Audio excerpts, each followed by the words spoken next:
Imagine living for 18 years, under the control of a foreign king.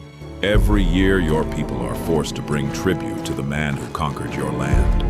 His soldiers occupy your territory, his authority hangs over your families, and every generation grows up knowing that freedom is something they once had, but no longer possess.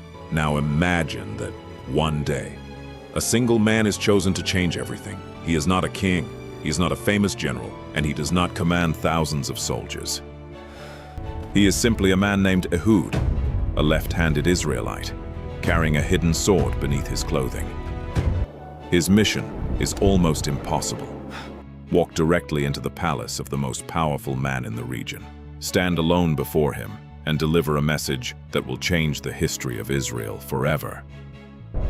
But what makes this story even more shocking is what happens inside that palace. There will be no battlefield at first, no army surrounding the king, and no warning that danger is coming. There will only be two men in a room. Another day of peace in my great city. You see, there is nothing to fear. The story begins in the book of Judges during a period when Israel repeatedly turned away from God. Again and again, the people would experience peace, forget God, fall into disobedience, and eventually find themselves under the control of foreign enemies. After the death of Othniel, the first judge of Israel, the cycle began again. Scripture tells us that the Israelites did evil in the sight of the Lord, and because of their rebellion, God allowed Eglon, king of Moab, to become their oppressor. Eglon was not acting alone. He gathered the Ammonites and the Amalekites, crossed into Israelite territory, defeated the Israelites, and took control of the city of Palms. For 18 long years, Israel remained under Moabite domination. 18 years is difficult to imagine. It means that a child could be born during the beginning of Moabite rule and grow into adulthood, knowing nothing except oppression. Fathers would watch their sons grow up under foreign authority. Mothers would wonder what kind of future their children would have. Farmers would work the land knowing that part of what they produced would ultimately strengthen the king who controlled them. And eventually the people could no longer endure it. They cried out to the Lord for deliverance, and God heard their cry. But when God raised a deliverer, he did not choose the obvious candidate. He chose Ehud, the son of Gera, a Benjamite. Scripture gives us one unusual detail about him. Ehud was left-handed. In ancient warfare, weapons were commonly carried on the left side so that a right-handed warrior could draw them easily with his right hand.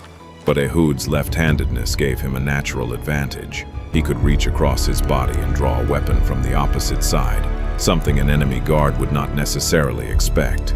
Ehud understood that if he was going to approach Eglon, he needed a weapon that could remain hidden. So he made himself a double-edged sword, about a cubit long, and strapped it to his right thigh underneath his clothing. Then he prepared himself for a mission that could cost him his life. The plan was simple on the surface. Israel would send Ehud to deliver the tribute to King Eglon. He would enter the territory of Moab, approach the palace, and present the payment demanded by the king. But beneath that ordinary mission was a secret purpose. Ehud was not simply carrying tribute, he was carrying judgment. Picture the moment when Ehud and the other Israelites approach the royal palace. Moabite guards stand at the entrance. Servants move through the royal compound. The atmosphere is one of confidence, because Moab has controlled Israel for 18 years. To the Moabites, there is no reason to fear a group of defeated Israelites bringing tribute. They have seen this before. They believe the situation is completely under control. Ehud enters the palace and presents the tribute before Eglon. The king looks at him and accepts it. Perhaps to Eglon, this is just another reminder of his power, another payment, another sign that Israel remains beneath his authority. But Ehud does something unexpected. He leaves. The king thinks the meeting is over, but Ehud does not go far. As he reaches the area near the stone images by Gilgal, he turns around. He is going back. This time, he does not come as part of a group. He returns alone. When Ehud reaches the palace again, the guards recognize him. There is no reason for them to believe that anything has changed. He has already delivered the tribute. Perhaps they simply assume that the messenger has remembered something. I have a secret message for the king. The guards hesitate. A secret message, one of them might ask. Ehud calmly answers, "Yes, a message for the king himself." The servants take the request to Eglon. The king is curious. Go and fetch Ehud. Bring him into this chamber now. At once, Majesty. Ehud is brought into the royal chamber. The doors close behind him. For the first time, the two men are alone. You told my servants that you have a secret message for me. Ehud looks at the king and replies, I have a message from God for you. The words immediately capture Eglon's attention. A message from God? The king asks. Ehud does not answer immediately. Instead, he steps closer. Eglon rises from his seat. Perhaps he believes he is about to hear a prophecy. Perhaps he thinks this Israelite has come with some divine announcement. Whatever he expects, he does not expect what is coming next. Ehud reaches across his body. His left hand moves toward his right thigh. He draws the hidden sword, and before Eglon can react, Ehud strikes. The Bible describes the moment with shocking detail. The sword enters Eglon's body and does not come back out. The man who had ruled over Israel for 18 years falls. The king is dead, but Ehud's mission is not finished. Now he has to escape. Ehud leaves the chamber and closes the doors behind him. The servants outside do not immediately realize what has happened. They see the closed doors and assume their king is still inside. They wait. One servant might whisper, The king has not called for us. The king hasn't called for us. Perhaps he wants privacy. Another replies, Perhaps he wants privacy. Time passes. Still no answer. Finally, the servants become concerned.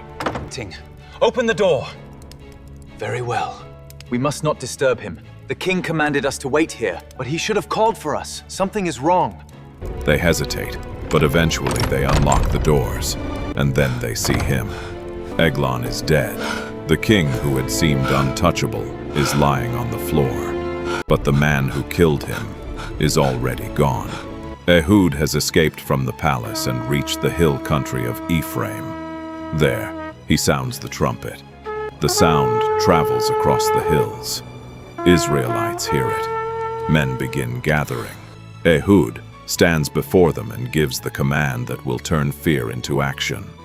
Follow me, he declares, for the Lord has given your enemies, the Moabites, into your hand.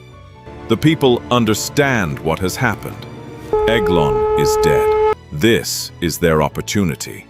For 18 years, Moab had appeared unstoppable, but now their king has fallen, and Ehud is calling Israel to rise.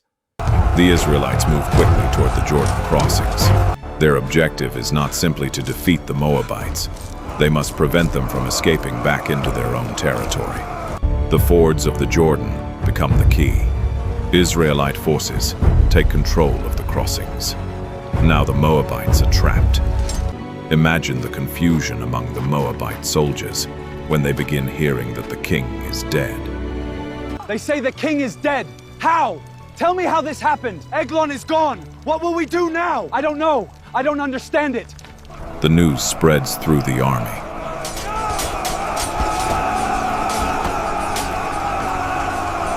The confidence that had defined Moabite rule begins to disappear.